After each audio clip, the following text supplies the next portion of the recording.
రాజులు మొదటి గ్రంథము 11వ అధ్యాయము 4 నుంచి 13 వచనాలు ఒకసారి చూడండి. సొలొమోను యొక్క జీవిత చరిత్ర మనం చూస్తూ ఉన్నాం. సొలొమోను ఎంత వైభవం కలిగి ఉన్నాడో మనకు తెలుసు. అతను బాల్యంగా ఉన్నప్పుడు, అంటే చిన్నవాడిగా ఉన్నప్పుడు, యవ్వన ప్రాయంలో దర్శనములో దేవుణ్ణి ఒకటి అడుగుతారు. ఏమనో తెలుసా? నీకేం కావాలని దేవుడు అడిగినప్పుడు సొలొమోను ఏం చెప్తాడు? జ్ఞానం అడుగుతాడు. ఎందుకంటే జ్ఞానం అంటే ఆటోమేటిక్గా ధనం అనేది వచ్చేస్తుంది. కనుక ఇతను ఎప్పుడైతే జ్ఞానాన్ని అడిగాడో దేవుడు జ్ఞానంతో పాటుగా ధనాన్ని కలుగు చేశాడు. ఆ యొక్క రాజ్యం అనేది ఎంతగా విస్తరించిందంటే చాలా సంస్థానాలు యుద్ధం చేసిన ఏ రాజ్యంతో యుద్ధం చేశారో ఆ రాజ్యాన్ని ఇశ్రాయేలుతో కలుపుకున్నారు ఆ రోజుల్లో. ఓకేనా? విదేశాల నుంచి, ఓడల్లో నుంచి అనేక సరుకులు దిగుమతి చేసుకున్నారు. ట్రాన్స్పోర్టేషన్ డెవలప్ అయింది. ఎకానమీ, దేశం యొక్క ఎకానమీ డెవలప్ అయింది. వెండి ఆ రోజుల్లో లెక్కకి లేకపోయిందంట. వెండి అనేది లెక్కలో లేదు. అంతగా బంగారం ఒకటే, ఎక్కడ చూసినా గోల్డ్. ఆ యొక్క మందిరాన్ని, దేవుని యొక్క యెరూషలేములోని దేవాలయాన్ని కట్టింది ఎవరంటే ఫస్ట్గా కట్టింది సొలొమోనుకి దేవుడు ఆధిక్యతనిచ్చాడు. సొలొమోను కట్టినటువంటి మందిర వైభవం ఎలా ఉండేదంటే ఏ గోడ పట్టుకున్నా కానీ బంగారంతో తాపడం చేయించి ఉండేది. హల్లెలూయా.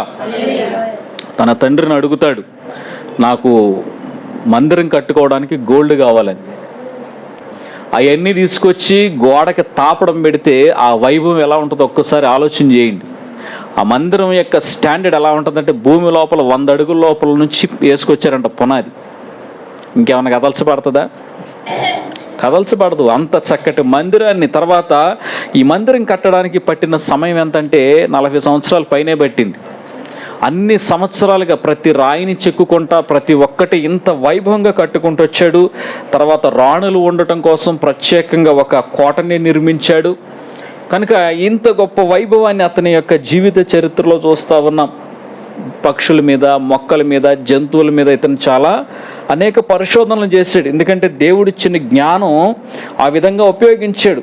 కానీ ఎక్కడ ఇతను భ్రష్టుడైపోయాడు, ఎక్కడ ఇతను దిగజారిపోయాడు అని చెప్పి మనం చూసినట్లయితే సొలొమోను వృద్ధుడైనప్పుడు అతని భార్యలు అతని హృదయమును ఇతరుల దేవతల తట్టు త్రిప్పగా.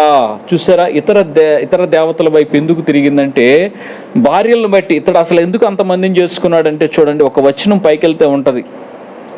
అతనికి 700 మంది రాజకుమార్తెలైన భార్యలను 300 మంది ఉపపత్నులను కలిగి ఉండిరి. అతని భార్యలు అతని హృదయమును త్రిప్పివేసిరి. ఏ రాజ్యం మీదకి వెళ్తే ఆ రాజ్యపు వాళ్ళు ఏం చేశారంటే ఆ రాజును శాంతించడం కోసం తమ కుమార్తెల నుంచి పెళ్లి చేయడం స్టార్ట్ చేశారు. మీరు అక్కడ ఆలోచన చేయొచ్చు. దాదాపుగా 700 సంస్థానాలు ఎవరి కింద ఉండేవి అంటే రాజైన సొలొమోను కింద 700 సంస్థానాలు. మాటలు కాదు అవి. అంటే ఏ రాజ్యం మీదకి వెళ్తే ఆ రాజ్యాన్ని ఓడించేవాడు. అంత మాత్రమే కాదు కానీ ఇతని దగ్గరున్న ఆర్మీ, ఇతని దగ్గర ఉన్నటువంటి సైన్యం ఎలాంటిదంటే చాలా పరాక్రమంగా కలిగినటువంటి వాళ్ళని సొలొమోను కలిగి ఉన్నాడు. కాబట్టి అనేక రాజ్యాలు జయిస్తూ వచ్చాడు. దగ్గరగా 700 మంది రాజకుమార్తెలు అంటే ఇతనికి ఉన్నది. 300 మంది ఉపపత్నులు ఇతనికి కలిగి ఉన్నారు. అయితే వీళ్ళు చేసినటువంటి పని ఏంటంటే సొలొమోను యొక్క మనసు తిప్పేశారు, మైండ్ మార్చేశారు. ఎప్పుడైతే ఈ రకంగా చెప్పారో బలంతాన వాళ్ళు తీసుకొచ్చి కూర్చోబెట్టారు సొలొమోను. ఇలాంటి కార్యక్రమాల్లో మెల్లిగా ఇన్వాల్వ్ చేయడం స్టార్ట్ చేశారు. ఇక్కడ చూసినట్లయితే ఇన్ఫ్లుయెన్సర్స్ గురించి మనం చూస్తున్నాం. అంటే మనల్ని ప్రభావితం చేసేవాళ్ళు ఎవరు, నిన్నెవరు ప్రభావితం చేస్తున్నారు, మంచి వైపుకి నడిపిస్తున్నారా, దిగజారేతనానికి నిన్ను నడిపిస్తున్నారా అనేది మనం గమనించాలి. సొలొమోను యొక్క స్థితి ఎలా ఉందంటే ఉన్నతమైన స్థితిలోనికి వచ్చాడు, ఆత్మీయంగా ఉన్నతమైన స్థితికి ఎదిగాడు, దేవుని దగ్గర నుంచి దర్శనం పొందుకున్నాడు. తర్వాత మందిరాన్ని కట్టే స్థితికి కూడా ఇతను ఎదిగాడండి. హల్లెలూయా. సొలొమోను మందిరం ప్రతిష్టప్పుడంట యాజకులు ఆ తేజో మహిమకు నిలువలేకపోయేరి. పాట కూడా ఉంది కదా. ఆ మహిమ ఎంతటిదంటే దేవుని యొక్క మహిమ మందిరంలోనికి దిగి వచ్చేసింది. ఆ సమయంలో రాజైన సొలొమోను మాట్లాడుతుంటే ఇశ్రాయేలు ప్రజలందరూ కూడా చెవియొగ్గి విన్నారు. అంతటి జ్ఞానం కలిగినటువంటి వాడు, కొన్ని లక్షల మందిని ఇన్ఫ్లుయెన్స్ చేసినటువంటి వాడు, కొన్ని కోట్ల రూపాయలు ఆ రోజుల్లోనే ధనాన్ని సమకూర్చినటువంటి వాడు. విస్తారమైనటువంటి బంగారాన్ని తీసుకొచ్చినటువంటి వాడు. నెమళ్ళు అక్కడ లేవు, విదేశాల నుంచి నెమళ్ళు తెప్పించుకున్నాడు, గుర్రాలు తెప్పించుకున్నాడు, దేవదారు, తర్వాత సరళగుంజి వృక్షాలు, ఓకే, ఇలాంటివి లేని వృక్షాలు కూడా ఓడలో తెప్పించుకున్నటువంటి ఘనత ఎవరికి ఉందంటే సొలొమోనుకు ఉంది. అంతటి ఘనత కలిగినటువంటి వాడు, అంతటి ధనం సంపాదించినటువంటి వాడు, అంత జ్ఞానం సంపాదించినటువంటి వాడు. మీకు ఇంకోటి చెప్పాలంటే కీర్తనలో కొన్ని కీర్తనలు ఎవరు రాశారంటే సొలొమోను రాశాడు.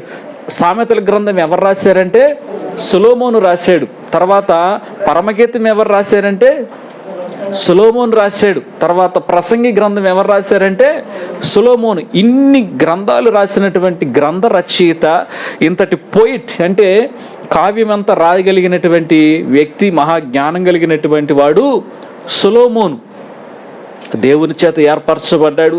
తండ్రి చూస్తే రాజు, మరి దేవునికి ఎంతో ఇష్టానుసారమైనటువంటి మనసు కలిగినటువంటి వాడు, దేవుని యొక్క ఫేవర్ దోచుకున్నటువంటి వ్యక్తి వాళ్ళ నాన్న, ఓకే.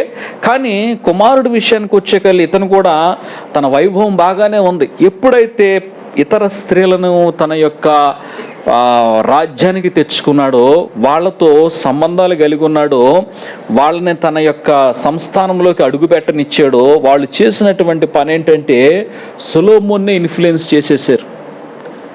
ఎంతో భక్తిగా ఉండాల్సినటువంటి తన భక్తి జీవితం ఏమైపోయిందంటే దిగజారుతనం అయిపోయింది. ప్రియదేవుని బిడ్డలారా గమనించండి, నిన్ను ఎవరు ఇన్ఫ్లుయెన్స్ చేస్తున్నారు? Who is influencing you? దేవునిలో బలంగా ఎదగటానికి నీ వాళ్ళు సహాయం చేస్తున్నారా, నిన్ను దించేయడానికి సహాయం చేస్తున్నారా? ఒక్కసారి ఆలోచన చేసుకోవాలి. సొలొమోను జీవితంలో సమస్తాన్ని సాధించాడు, ఒక పీక్ స్టేజ్కి వెళ్ళిపోయాడు. అన్నీ సంపాదించుకున్న స్థానానికి వెళ్ళిన తర్వాత అతన్ని వెనక్కి లాగింది ఎవరంటే అన్యులైనటువంటి భార్యల మాట విన్నాడు. ప్రియదేవుని బిడ్డలారా, దేవుని బిడ్డల మాట వినలా, ప్రవక్తల మాట వినలేదు. ఫైనల్గా మనం 10వ వచనం 9వ వచనంలో చూసినట్లయితే ఇశ్రాయేలీయుల దేవుడైన యెహోవా అతనికి 2 మార్లు ప్రత్యక్షమై నీవు ఇతర దేవతలను వెంబడింపవలదని అతనికి ఆజ్ఞాపించినను. సొలొమోను హృదయం ఆయన యొద్ద నుండి తొలగిపోయెను, తనకిచ్చిన ఆజ్ఞను అతడు గైకొనకపోగా యెహోవా అతని మీద కోపగించి. చూసారా ప్రియదేవుని బిడ్డలారా, ఇక్కడ చూసినట్లయితే సొలొమోను కంట దేవుని మీద ఉన్నటువంటి మనసు తొలగిపోయింది, ఆ ఆసక్తి పోయింది, దేవుని మీద ఆలోచన పోయింది. దేవునికి ధూపం వేయాల్సింది మానేసేసింది. ఎవరికి ధూపం వేస్తున్నాడు? అన్య దేవతలకు, అష్తారోతుకి, సీదోనీయుల దేవత మిల్కోము, అమ్మోనీయుల హేయమైన దేవతను అనుసరించి నడిచెను. చూసారా? దాని తర్వాత సొలొమోను కెమోషు అను మోయాబీల హేయమైన దేవతకును, మొలెకును అమ్మోనీయుల దేవతకును యెరూషలేము ఎదురుగానున్న కొండ మీద బలిపీఠము కట్టించెను. దేవుని మందిరానికి జస్ట్ ఆపోజిట్గా చేసే పని ఏంటంటే అన్య దేవతల విగ్రహాలు స్థాపించాడంట పైన. చూసారు ఎంత భయంకరమైన స్థితిలోనికి దిగజారిపోయాడు. కారణం ఏంటంటే అతని దగ్గర ఉన్నటువంటి అన్యులైనటువంటి భార్యలు. ఎవరితో మనం సహవాసం చేస్తున్నాం? నీ సహవాసం ఆత్మీయులతో ఉందా, అన్యులతో ఉందా, దిగజారిపోయిన వాళ్ళతో ఉందా, మరి దేవుళ్ళు ఎదుగుతున్న వారితో ఉందో ఒక్కసారి మనం ఆలోచన చేద్దాం. ఎందుకంటే మనిషి పడిపోవటం అనేది పెద్ద కష్టం కాదు. 6 నెలలు స్నేహం చేస్తే వాళ్ళు వీళ్ళు అవుతారు, వీళ్ళు వాళ్ళు అవుతారు. కనుక గమనించుకోవాలి ఏ స్థితిలో మనం ఉన్నాం. సొలొమోను జీవితంలో చూసినట్లయితే దిగజారుడు స్థాయికి వెళ్ళిపోయాడు. అన్య దేవతల తట్టు ఎప్పుడైతే తన దృష్టి నిలిపాడో, దేవుని మీద ఉండాల్సినటువంటి దృష్టి ట్రాక్ ఒక్కసారి ఎప్పుడైతే తప్పిందో, ఇతని హృదయం అంతా అన్య దేవతల వైపు వెళ్ళిపోయింది. ఇతని హృదయము దేవుని తట్టు కాకుండా ఎవరి వైపు వెళ్ళిందంట? అన్య దేవతల వైపు వెళ్ళిపోయింది. దేవుని మీద ఆసక్తి పోయింది, ప్రార్థించాలన్న ఆసక్తి పోయింది, మందిరానికి వెళ్ళాలన్న ఆసక్తి పోయింది. మన హృదయం కూడా దేవుని యొద్ద నుంచి తొలగిపోతే మనం ప్రార్థన చేయలేం, మందిరానికి రాలేం, ఆత్మీయమైన విషయాల మీద ఫోకస్ చేయలేం, ఆత్మీయంగా జీవించలేం. మన మాట మారిపోద్ది, ఆలోచన మారిపోద్ది, చూపులు మారిపోతాయి. గమనించుకోవాలి. ఇవన్నీ కూడా అపవాది వేసేటటువంటి ఒక ట్రిక్ అనమాట. చూడండి, ఆదికాండము 3వ అధ్యాయము 12వ వచనం ఒకసారి చూడండి. ఇన్ఫ్లుయెన్సర్ గురించి మనం చూద్దాం. ఇక్కడ ఒక ఇన్ఫ్లుయెన్సర్ ఉన్నాడు. చూడండి, ఇతను చేసే పని ఏంటంటే ఒకసారి ఆలోచన చేద్దాం. అందుకు ఆదాము నాతో ఉండేటకు నీవు నాకు ఇచ్చిన ఈ స్త్రీయే నేను తింటినెను. ఇక్కడ చూసినట్లయితే దేవుడు ఏం చేశాడంటే ఆదాము అవ్వల్ని తయారు చేసి ఏదేను తోటలో పెట్టి వాళ్ళకు ఒక ఆజ్ఞ ఇచ్చాడు. ఏమని చెప్పాడు? ఈ తోటలో ఉన్న వృక్షపు పండ్లన్నీ తినొచ్చు మీరు, నో ప్రాబ్లం, కానీ తోట మధ్యలో ఉన్నటువంటి మంచి చెట్ల వృక్షపు పండ్లను మాత్రం మీరు తినకూడదు, వాటిని ముట్టకూడదు అని చెప్తారు. ఓకే, అపవాది ఏం చేస్తాడు? మెల్లిగా ఎవరిని ఇన్ఫ్లుయెన్స్ చేస్తాడు? స్త్రీ దగ్గరికి వస్తాడు. స్త్రీ దగ్గరికి వచ్చిన తర్వాత స్త్రీతో ఏం మాట్లాడతాడంటే, దేవుడు ఈ తోటలోని పండ్లను తినవద్దని చెప్పాడా?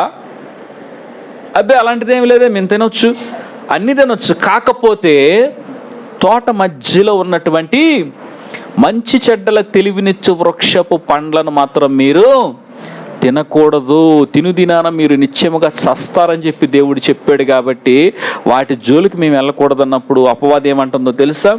స్త్రీని ఇన్ఫ్లుయెన్స్ చేస్తుంది. ఏమనంటే మీరు చావనే చావరు. ఈ మాటలు చెప్పేకల్లి అప్పుడు దాకా తనలో ఉన్న విశ్వాసం అంతా షేక్ అయిపోయింది. ఆహా అవునా, ఇది నిజమా అని అది చెప్పడంతో ఈమెలో కొంత విశ్వాసం, అవిశ్వాసం వచ్చేసింది. ఇంకా మిగతాది మీరు చావనే చావరన్నాక అటు చెప్పే మాటలు వింటుంది కానీ దేవుడు చెప్పే మాటలు మర్చిపోయింది. పండంట చూడటానికి ఎలా ఉందో తెలుసా? పండు 6 చూడండి. ఆహారమునకు మంచిదియు, కన్నులకు అందమైనదియు, వివేకమిచ్చు రమ్యమైనది ఉండుట చూచినప్పుడు ఆమె దాని ఫలములు కొన్ని తీసుకొని తిని తనతో పాటు తన భర్తకును కూడా ఇచ్చెను, అతను కూడా తినెను. ఊహించుకుంటుంది, ఇది ఎంత బాగుంది, ఈ పండు తింటే ఏమైపోద్దంట? ఏమైపోద్ది? నేను కూడా దేవునిలాగా అయిపోతా కదా, ఆహారానికి బాగుంది కదా, తినేద్దాం. కొన్ని తినేసేసిందేమో, ఏం కాలేదుగా, ఇప్పుడు భర్తకు కూడా ఇద్దాం. చూసారా, మంచి చెడ్డర తెలుగునిచ్చే వృక్షపు పండ్లను ఏ విధంగా ఇక్కడ అవ్వం ఇన్ఫ్లుయెన్స్ అయిపోయింది. అపవాదిగాడికి తెలుసు, నేరుగా ఆదాం దగ్గరికి వస్తే ఏమంటాడు? ఆదాం దగ్గరికి వస్తే ఏమనేవాడు చెప్పండి?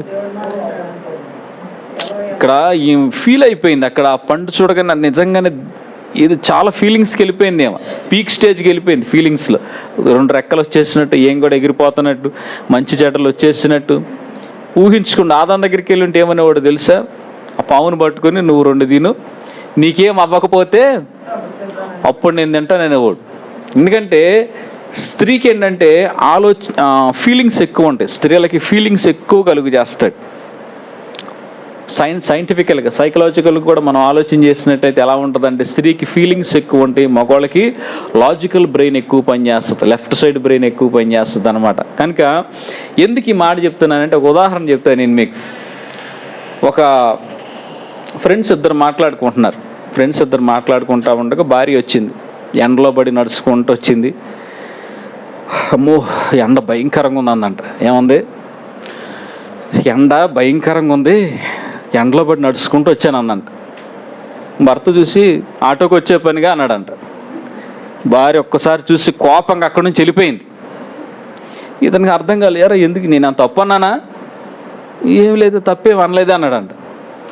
ఈమె ఎక్స్పెక్ట్ చేసింది ఏంటంటే, అయ్యో బంగారం ఎండలో పడి వచ్చావు నువ్వు, అసలు చూడు ఎంత కందిపోవు, చూడు అసలు ఆ చెమట ఏంటి, ఆ లోకం ఏంటనంటే ఈమె లోపల మనసులో అబ్బా ఆహా నాకు సరైన భర్త అనుకుని ఉంటుంది. ఇతరేమన్నాడు, ఏ ఆటోకి వచ్చే పనిగా అంటే ప్రాబ్లంకి సొల్యూషన్ చూస్తాడు అప్పటికప్పటికి. మగవాళ్ళ పని ఏంటంటే లాజికల్గా పనిచేస్తారు కానీ ఇమోషనల్గా వాళ్ళు పనిచేయరు. ఇమోషనల్గా చూడండి, ఎవరైనా చనిపోయినా కానీ మీరు గమనించండి, ఎవరైనా వచ్చారనుకోండి, మీరు కూర్చోండి, టీ తీసుకుంటారా, కాఫీ తీసుకుంటారా, వచ్చిన వాళ్ళతో పలక ఏం చేద్దామండి, భగవంతుడు ఏదో చేసాడు, ఇక తప్పదు, మనం ఏం చేయగలం ఈమె చెప్తూ ఉంటాడు. దూరం నుంచే మనకి వినబడేది ఎవరి సౌండ్లు వినబడతాయి? వామ్మో ఈ నిరేషన్ అంతా వినబడతా ఉంటుంది మనకి. కారణం ఏంటంటే సంతోషం వచ్చినా తట్టుకోలేరు, దుఃఖం వచ్చినా వాళ్ళు తట్టుకోలేరు. కనుక ఇక్కడ అవ్వమ్మ దగ్గరికి సైతాన్ ఎంత కారణం వెళ్ళటం కారణం ఏంటో తెలుసా? ఈమె బాగా నిరేషన్ చేయగలదు, చెబితే మాటిని దారిలోకి వస్తుంది. మగోడిని లైన్లో పెట్టాలంటే ఇక్కడ ఎవరిని వాడాలి? స్త్రీని వాడాలి. ఆడికి సైకాలజీ బాగా తెలుసు, ఎవరికి? సైతాని గాడికి. ఓకే, అవ్వమ్మ దగ్గరికి వచ్చింది, చూడటానికి అంత బాగుంది, ఏదేదో ఊహించుకుంది, ఏం తినేసి భర్తకు కొన్ని ఇచ్చిందంట. ఇప్పుడు దేవుడు అడిగినప్పుడు ఏం చెప్తున్నారు తెలుసా? అందుకు ఆయన, నీవు దిగంబరివని నీకు తెలిపిన వాడెవడు? నీవు తినకూడదని నేను నీకు ఆజ్ఞాపించిన వృక్ష ఫలములు తింటివా అని అడిగాను. అందుకు ఆదాము, నాతో కూడా నుండుటకు నీవు నాకు ఇచ్చిన ఈ స్త్రీయే ఆ వృక్ష ఫలములు కొన్ని నాకు ఇయ్యగా నేను తింటిని. గమనించండి, ఇక్కడ ఇన్ఫ్లుయెన్స్ ఎక్కడ జరుగుతుందంటే, అపవాది అయిన సైతాను అవ్వమ్మని ఇన్ఫ్లుయెన్స్ చేసింది, అవ్వమ్మ వచ్చి ఆదాముని ఇన్ఫ్లుయెన్స్ చేశారు. ఫైనల్గా జరిగింది ఏంటంటే, ఇద్దరు కూడా పాపం చేశారు. కనుక సొలొమోను జీవితంలో కూడా చూసినట్లయితే అతనికి ఉన్న ఆస్తి దిగజారిపోయింది, రాజ్యం పోతుంది, నెక్స్ట్ అతనికి ఉన్నటువంటి ఆత్మీయ స్థితి పోయింది. ఇవన్నీ కోల్పోవటానికి మెయిన్ చిన్న కారణం ఏంటంటే ఇన్ఫ్లుయెన్సర్. ఎవరా ఇన్ఫ్లుయెన్సర్స్ అంటే అన్యులైనటువంటి స్త్రీలు. చూడండి, ఒక మాట మనం ఇక్కడ చూద్దాం. కొరింథీయులకు రాసినటువంటి 2వ పత్రిక 6వ అధ్యాయము 13వ వచనం ఒక్కసారి మనం చూద్దాం. దేవుడు ఏమని సెలవిస్తున్నారో ఒక్కసారి మనం చూద్దాం. 2 కొరింథియన్స్ 6:13.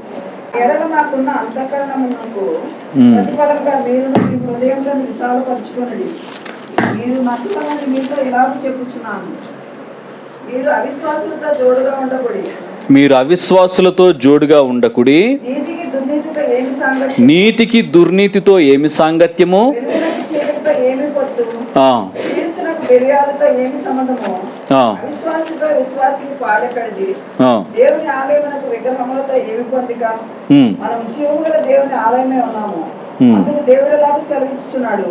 నేను వారిలో నివసించి సంచరింతును, నేను వారి దేవుడునై ఇందును, వారు నా ప్రజలై ఇందురు.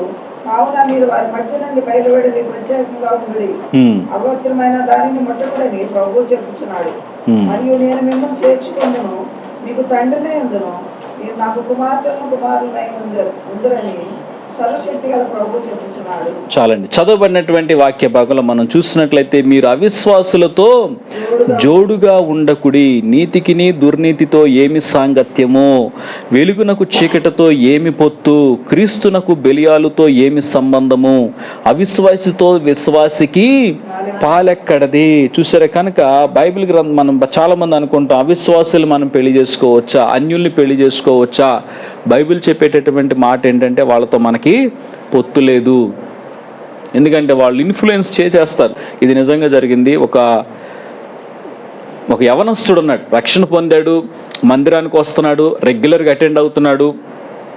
ఇతనికి ఒక ఆలోచన వచ్చిందంట, నేను గనక ఒక అన్యురాలైనటువంటి స్త్రీని పెళ్లి చేసుకుంటే ఆమెను దేవునిలోకి నడిపిస్తాను, తద్వారా ఒక ఆత్మని దేవుని దగ్గరికి నడిపించిన వాడిని అవుతాను అనుకున్నాడు. అనుకున్న తర్వాత ఆల్రెడీ ఇంటి దగ్గర నుంచి ఫోన్స్ చేస్తున్నారు, నాన్న నీకు ఇట్లా సంబంధం వచ్చింది, మరి అన్యులైనా కానీ చాలా మంచోళ్ళు, మరి మన కులమే, ఒకటే కులమే, కనుక మనకి ఇబ్బంది లేదు, నువ్వు పెళ్లి చేసుకుంటావా అన్నప్పుడు ఇతను ఏం చేశాడంటే ఓకే చెప్పేశాడు. చెప్పిన తర్వాత వీడు పెళ్లి చేసుకున్న తర్వాత ముందే చెప్తున్నాడు అంటే, ఇదిగో నాకు సినిమాలకు వెళ్ళటం అనేది నాకు ఇష్టం ఉండదు, మందిరానికి వెళ్ళాలి, ఇవన్నీ చెప్తూ ఉన్నాడు. ఏం మాట్లాడాల. ఒక ఆదివారం అందంట, సినిమాకి వెళ్ళాలని ఉందంట. అదిగో సినిమాకి వెళ్ళొద్దని చెప్పేది, ఏం మాట్లాడుతాను అసలు, సినిమాకి వెళ్ళొచ్చా, మనం వెళ్ళకూడదు అంది ఇది అన్నాడంట. ఇంతకంటే చేతగాను నేను ఎక్కడ చూడలేదు, నిజంగా అసలు బయట భర్తలు ఎట్లా ఉన్నారు, నువ్వెలా ఉన్నావు ఒకసారి ఆలోచన చేసుకో అందంట. అనగానే కొద్దిగా మెత్తపడ్డాడు. సర్లే వస్తాలే కానీ నాకు బయట దింపి వెళ్ళిపోతాను, నేను లోపలికైతే నేను రానన్నాడు.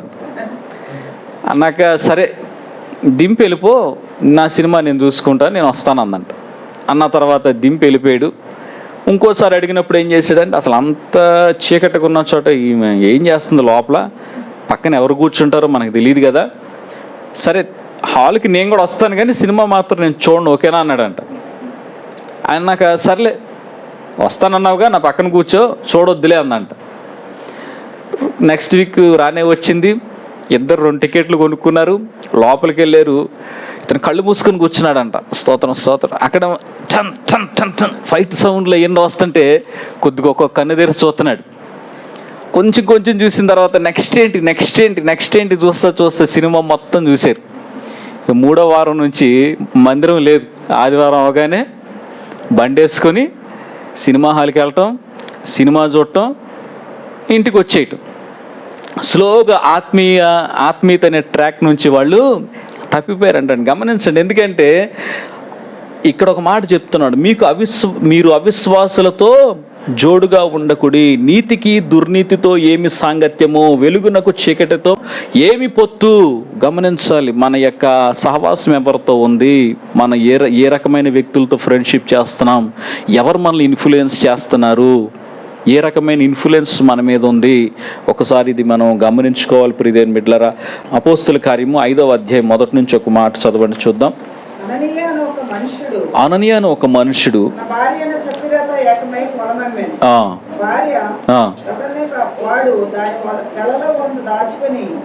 కొంత తెచ్చి అపోస్తలుల పాదముల యొద్ద పెట్టాను.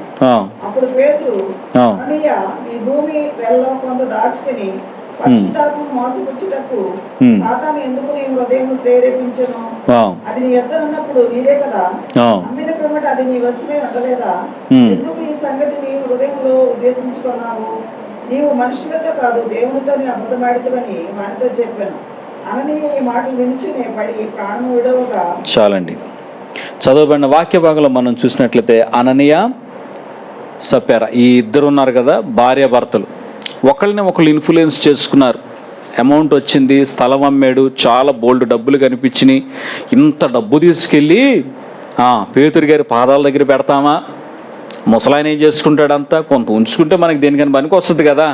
ఈ డబ్బు అంతా తీసుకెళ్ళి ఆయనకి పెడతాం ఏంటి, అసలు కొంత దాచేద్దాం, ఇదే వచ్చిందని చెబుదాం, కొద్దిగా తెలుసా ఏంటి అనుకున్న తర్వాత దేవుడిని మ్యానిపులేట్ చేయాలనుకున్నాడు. ప్రియదేవుని బిడ్డలారా, గమనించండి, ఇక్కడ భార్యాభర్తలు ఇద్దరు కూడబలుక్కుని వెళ్ళారు, ఒకళ్ళకొకళ్ళు ఇన్ఫ్లుయెన్స్ చేసుకుని వెళ్ళారు. తీరా అక్కడ జరిగినటువంటి పరిస్థితి ఏంటంటే ఇద్దరు కూడా చనిపోయినట్లుగా చూస్తా. ఎవరన్నా పట్టుకెళ్ళారు డబ్బులు, ఎవరన్నా దాచుకోగలిగారా, ఎవరన్నా ప్రయోజనం అయిందా? దేనికి ప్రయోజనం కాలా. గమనించాలి, ఎవరు మనల్ని ఇన్ఫ్లుయెన్స్ చేస్తున్నారు? డబ్బు నేను ఇన్ఫ్లుయెన్స్ చేస్తుందా? ధనము నేను ఇన్ఫ్లుయెన్స్ చేస్తుందా? కొంతమంది ధనం ఇస్తే లొంగిపోతారు. ఏమైనా డబ్బులు ఇస్తున్నామంటే లంచాలైనా కానీ గవర్నమెంట్ ఆఫీసులో మనకు తెలిసిందే ఇది అంతా కూడా. ఒక పని జరగాలంటే, ఒక ఫైల్ మూవ్ అవ్వాలంటే ఎంతో కొంత అమౌంట్ ఇస్తే ఆ పని చేస్తారు. దేనికి, ఏది నిన్ను ఇన్ఫ్లుయెన్స్ చేస్తుంది, నీ ఆత్మీయ జీవితంలో ఏది నిన్ను పడేస్తుందో మనము గమనించుకోవాలి. ఇక్కడ చూసినట్లయితే చూసారా ప్రియదేవుని బిడ్డలారా, ఎవరు మనల్ని, అపవాది ఆదాము అవ్వల్ని ఇద్దరిని ఇన్ఫ్లుయెన్స్ చేసింది. ఇద్దరు కూడా పాపంలో పడిపోయారు. ఇక్కడ సొలొమోను జీవితంలో చూసినట్లయితే అన్యులైనటువంటి భార్యలు ఇతన్ని ఇన్ఫ్లుయెన్స్ చేశారు. ఒక్క బలహీనత చాలు మనిషి పడిపోవాలంటే, ఒక్క బలహీనత చాలు. గమనించండి, సంసోన్ ఎంత బలాఢ్యుడో తెలుసా? ఎవడన్నా కుంటుతో నడుస్తుంటే తుంటిరిగిపోయి అర్థమేంటో తెలుసా? సంసోన్ ఈడు తుంటి ఇరగొట్టాడు రా. ఈయన కుంటోని చూడంగానే ఆడే కొట్టాడు, అందుకే తుంటి ఇరిగిపోయింది. ఇలాగా ఎంతోమంది, మీకు అసలు గాజా దగ్గరికి వచ్చేకల్లి గాజా నగర పట్టణపు గేట్లు ఎలా ఉంటాయి అంటే, ఏనుగులు తీయాలి అట్లని గేట్లని, 2 గేట్లను పెరికేసి 1 కిలోమీటర్ అవతల పారేస్తాడు. ఎలాంటోడో చూడండి. గాడిద మీద తీసుకెళ్తా ఉంటారు, గాడిద మీద తీసుకెళ్ళి కట్టేస్తారు, ఇలాగ 2 చేతులు కడతారు. కట్టిన తర్వాత ఇంకా ఫిలిస్తీన్ల దేశానికి దగ్గరికి వస్తుందనగా యెహోవా ఆత్మ అతని మీదకి వచ్చినప్పుడు ఈ కొత్త నారుతో కట్టినటువంటి, జనపనారుతో కట్టినటువంటి ఆ కట్లన్నీ కూడా దారాల్లో దిగిపోతాయి అంట. పొట్లం కట్టినప్పుడు దారాలు దింపేస్తాం కదా మనం, అట్లా తెగిపోయి ఏది జనపనారతో కట్టిన కట్లు ఇలాగ తడింతే గాడిద దవడ దొరుకుద్ది. గాడిద మొహం బారుగా ఉంటుంది కదా, దాన్ని దవడ పట్టుకొని బయటికి తీసేస్తాడు 2 చేతులతో 2 పట్టుకొని. ఆ 2 ఎముకలతో 1000 మందిని జావగొడతాడు ఒక్క మనిషి. 500 మందిని ఒక కుప్పేస్తాడు, ఇంకొక 500 మందిని ఇంకో కుప్పేస్తాడు. ఎలాంటి వాడో గమనించండి.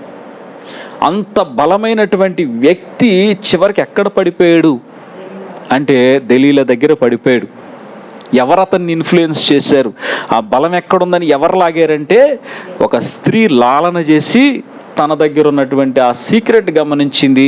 ఫిలిస్తీన్లకి చెబితే వాళ్ళు ఏం చేశారంటే నున్నగా క్షవరం చేసేసారు, గుండు గీసేశారు అతనికి. చివరికి అతను ఎక్కడ ఉంటాడంటే చెరసాలలో తిరుగలి విసురువాడాయన అని ఉంటుంది. అక్కడ తిరుగలి విసరుతూ ఉంటాడు అనమాట. 2 కళ్ళు పెరికేస్తారు వాళ్ళు. శత్రువు చేతికెళ్ళి ఊరుకుంటాడా? ఎట్లా ఆడుకోవాలో అట్లా ఆడుకుంటాడు అనమాట. కనుక గమనించాలి ఎవరు మనల్ని ఇన్ఫ్లుయెన్స్ చేస్తున్నారు. ఇక్కడ సొలొమోను జీవితంలో ఒక స్థాయికి ఎదిగినటువంటి సొలొమోన్ని ఎవరు ఇన్ఫ్లుయెన్స్ చేశారంటే అన్యులైనటువంటి భార్యలు ఇన్ఫ్లుయెన్స్ చేశారు. ఇతను దైవికంగా ఉండాల్సినటువంటి అతను, దేవుని మందిరం కట్టినటువంటి వ్యక్తి, ఎంతో ప్రార్థన చేసిన వ్యక్తి, దేవునికి ఇష్టడైనటువంటి వాడు ఎలా ఉన్నాడంటే ఇప్పుడు భ్రష్టుడైపోయాడంట. దేవతలను పూజిస్తా ఉన్నాడు, వాళ్ళకి గుళ్ళు గోపురాలు కట్టాడు. దాని తర్వాత ఇక్కడ చూసినట్లయితే చివరిగా దేవుడు వచ్చి సెలవిచ్చినా కానీ, 2 మార్లు సెలవిచ్చినా కానీ సొలొమోను హృదయము ఆయన యొద్ద నుండి తొలగిపోయినట్లుగా చూస్తూ ఉన్నాం. కనుక ఆసక్తి మనం పోకూడదు. దేవుడు చెప్పేది ఏంటంటే నీవు ఏ స్థితిలో పడిపోయావో ఆ స్థితిలో తిరిగి మారు మనసు పొందాలి. హల్లెలూయా.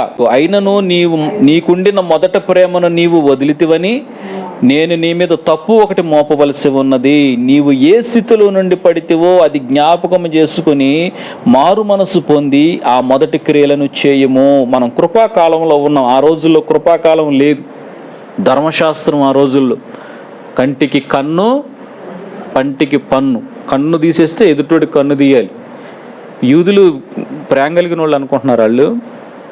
వాళ్ళు జోలికి వస్తే ఎట్టుంటుందో తెలుసా? పోనీలను వదిలిపెట్టరు. వాళ్ళు భూమి మీద ఎక్కడన్నా ఎతికి పట్టుకుంటారు, హత్య చేసేస్తారు వాళ్ళు. అలాంటి వాళ్ళు అనమాట. కంటికి కన్ను, కన్ను తీసేస్తే కన్ను తీసేస్తారు, పన్ను తీస్తే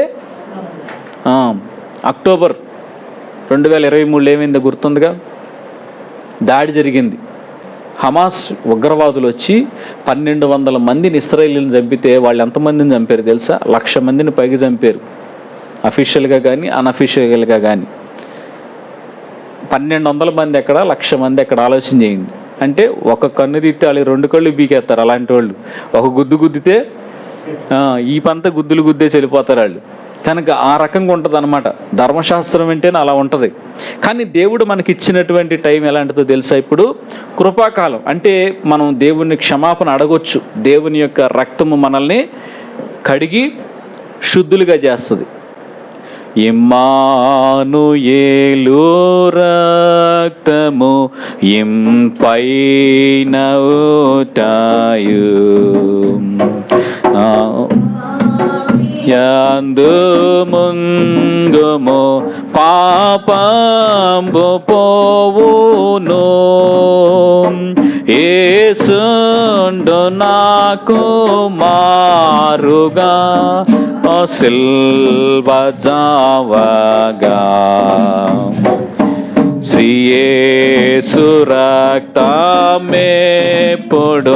స్రవించు నాకుగా. హల్లెలూయా.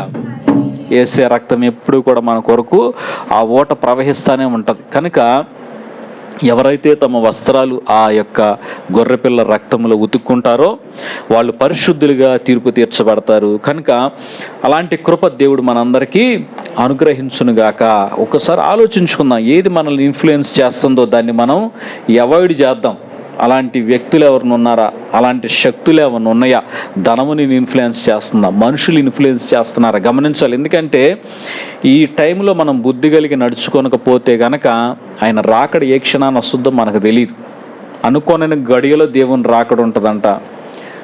ఆ సమయానికి సిద్ధంగా లేకపోతే గనక తలుపులు మూసివేయబడతాయి, అవకాశాలు మూసివేయబడతాయి. ఇక వేరే అవకాశం అనేది ఉండదు. కృపాకాలం కొంతవరకు రాకడొచ్చిందని తర్వాత నుంచి ఇక ఎలాంటి కృపాకాలం ఉండదు, ఎలాంటి క్షమాపణ ఉండదు. దేవుడు మనకిచ్చిన టైం అనేది అయిపోద్ది, అది గమనించుకోవాలి. కనుక ఈ సమయం ఉండగానే ఇల్లు చక్కబెట్టుకుందాం, సమయం ఉండగానే వీటన్నిటి నుంచి, బలహీనతల నుంచి బయటపడదాం. ఎలాంటి ఇన్ఫ్లుయెన్స్ లేకుండా పరిశుద్ధాత్మ ఇన్ఫ్లుయెన్స్ ఒకటే దేవుడు మనల్ని నడిపించే విధంగా జాగ్రత్త పడదాం. దేవుడు మనల్ని అందరినీ దీవించునుగాక. ఆమేన్.